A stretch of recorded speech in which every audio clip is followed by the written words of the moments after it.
Քաղաքացիական պայմանագրի օրվա ներկուսակցական քարոզարշավը շարունակվեց մայրաքաղաքում։ Վարչապետ Նիկոլ Փաշինյանը կուսակիցների հետ շրջեց կենտրոն վարչական շրջանում, այնուհետև Սուրբ Աննա եկեղեցում մասնակցեց պատարագի։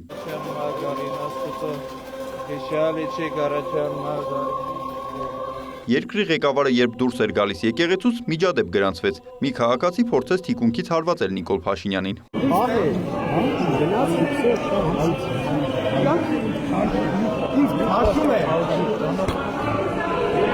Վարչապետը բոլորին հանդարտեցրեց և հորդորեց մնալ տեղում։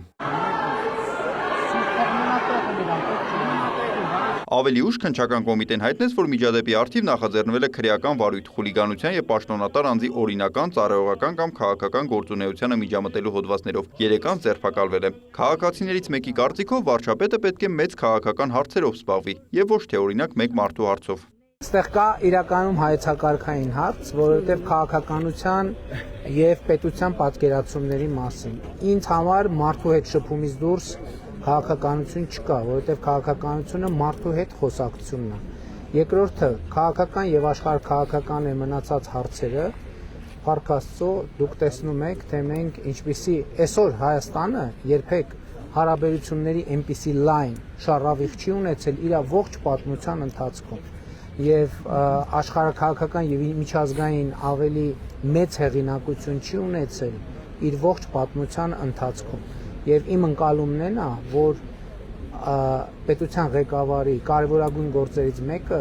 պետական ինստիտուտները կայացնելն է, որպեսզի պետական ինստիտուտները աշխատեն եւ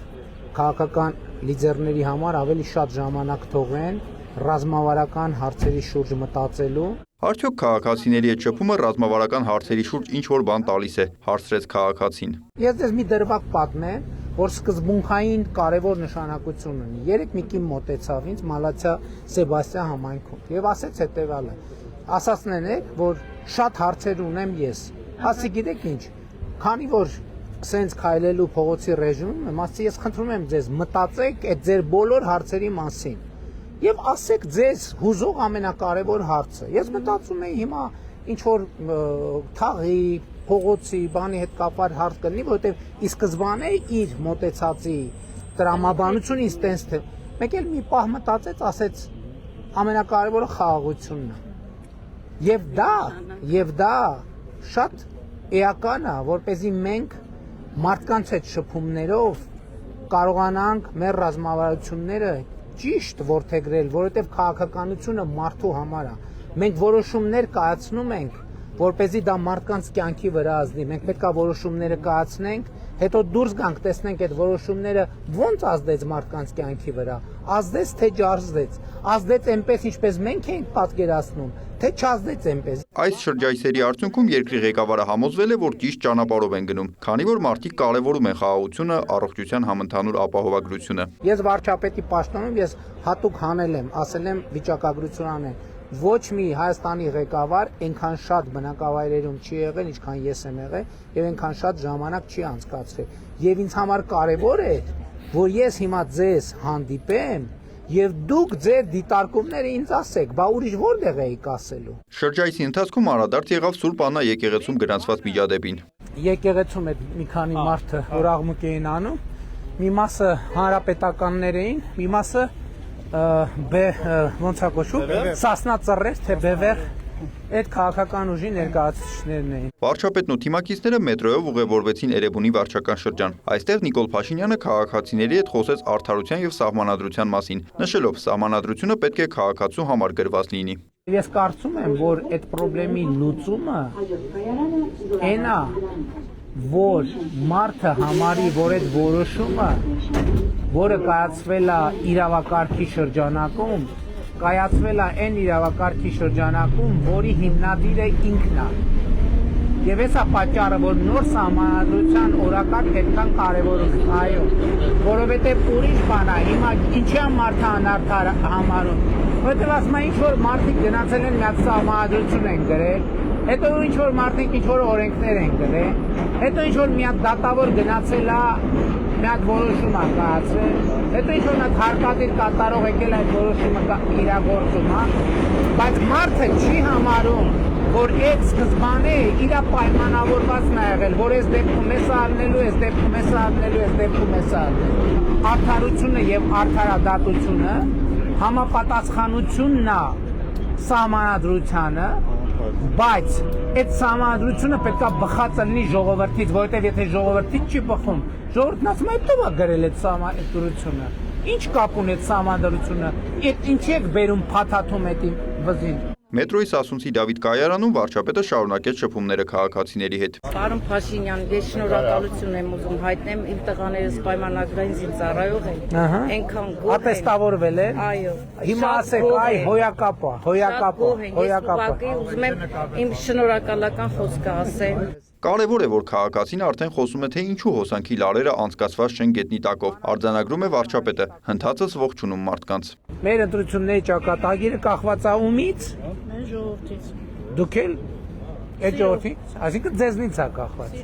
Տրանսպորտից տեսա իջա։ Հա, ուրախ եմ։ Դե որ տրանսպորտից տեսակ եք։ Պայման, Բաբոր դուք էլ եք իջե բաց եք։ Բայց գիտեմ դուք տրանսպորտ եք Ես գիտեմ դուք տրանսպորտ եք սպասում, պարզմա դուք ինձ եք սպասում։ Ինչել եմ որ դες բարև է։ ասում Երևանի։ Որ մենք հաղթելու ենք անպայման։ Մարդկանց այդ շփումներից այսպիսի էներգիա ստացել եմ 2018-ին, ընդգծեց վարչապետը։ Մենք մարզերի հետ կապված, որտեվ ինչն է պատճառը նաև որ վերջին տարիներին մարզերում ավելի չէ շփումը գնացել ենք բացում եւ այլն, մարդկանց այդ շփումը ավելի մեծ է եղել մեր, քան Երևանում, մենք Երևանը դեռ չենք զգում։ Բայց մենք հիմա Երևանը զգում ենք եւ մենք հիմա Երևանը զգում ենք նույն կերպ, ինչպես զգում ենք 2018-ին եւ ինձ համար այլևս հարց չկա, որ մայիսին եւ հունիսին պատմաքաղաքական հեղափոխությունը տեղի է ունենալու եւ տեղա հասնելու։ Ես ասում եմ, մենք պետք է ի վերջո առերեսվենք, որ մենք այդ թվում 8 տարի պայքարում ենք մաֆիայի դեմ։ Եվ այդ մաֆիան ես ասում եմ 8 տարի է պայքարում եք։ Պայքարում ենք, բայց կարևորը որ բա ինչ հանձնված լինենք, մաֆիայի հետ բարեշած լինենք, մաֆիայի հետ սերտաճած լինենք։ Չէ, բացարձակ։ Քննարկումը ընդհատեցին անցնող քաղաքացիները, առաջարկելով լուսանկարվել վարչապետի հետ։ Որտեղից եք եղբայր դուք։ Սիրիայից։ Ուրախ ենք շատ։ Ուրախ եմ շատ։ Բայց արդեն Հայաստանում եք, չէ՞ ապրում։ Տեղավոր 10 տարի է։ Էլ որտեղից եք, որ թաղում եք ապրում։ Գեղանից Արգավանդ։ Որ հարցում եմ որտեղից եք, ասեք Արգավանդից ենք։ Բարև ձեզ։ Բարև ձեզ, բարև ձեզ։ Ոնց եք։ Լավ է ձեր տրամադրությունը։ Ինչի ոչինչ։ Ապրիլի 1-ից թոշակը բարձանում է 1։ Ապրանքն էլ 100 անգամ թանկացել է։ Ինչքան է թանկացել։ Ինչքան քանի տոկոս է թանկացել։ Ինֆլյացիան պետք է լինի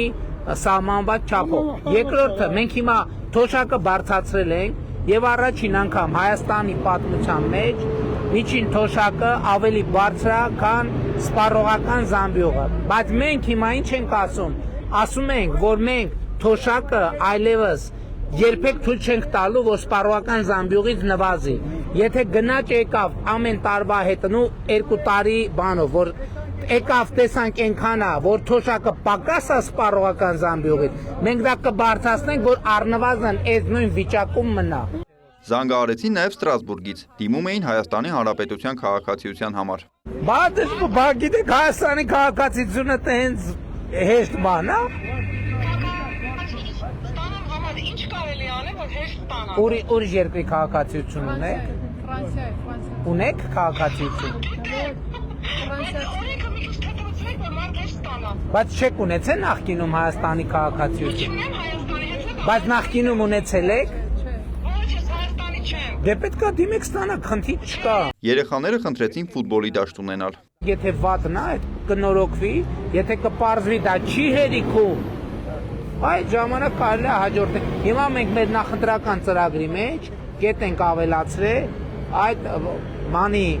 տենց պատանիների հետ շփումների ընթացքում, որովհետև ուր գնում են կետ են ասում, որ հանրապետությունում 100 հատ կոմբինացված դաշտ են ստեղծելու, որն է կոմբինացված դաշտը, որ համ ֆուտբոլ, համ բասկետբոլ։ Կլինի պայմանավորվենք, դե պայմանավորվեցինք։ Ես էլ ձեզ կողքին ենք, ձեզ հետ ենք։ շնորհակալ եմ եղբայր։ Բարև ձեզ, բարև ձեզ։ Եղա։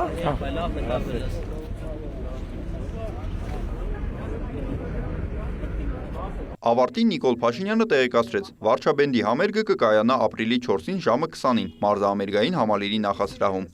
Նիկոլայ Ավետիսյան, Գևորգ Նահապետյան, Կիրակ Նորյալ լուրեր։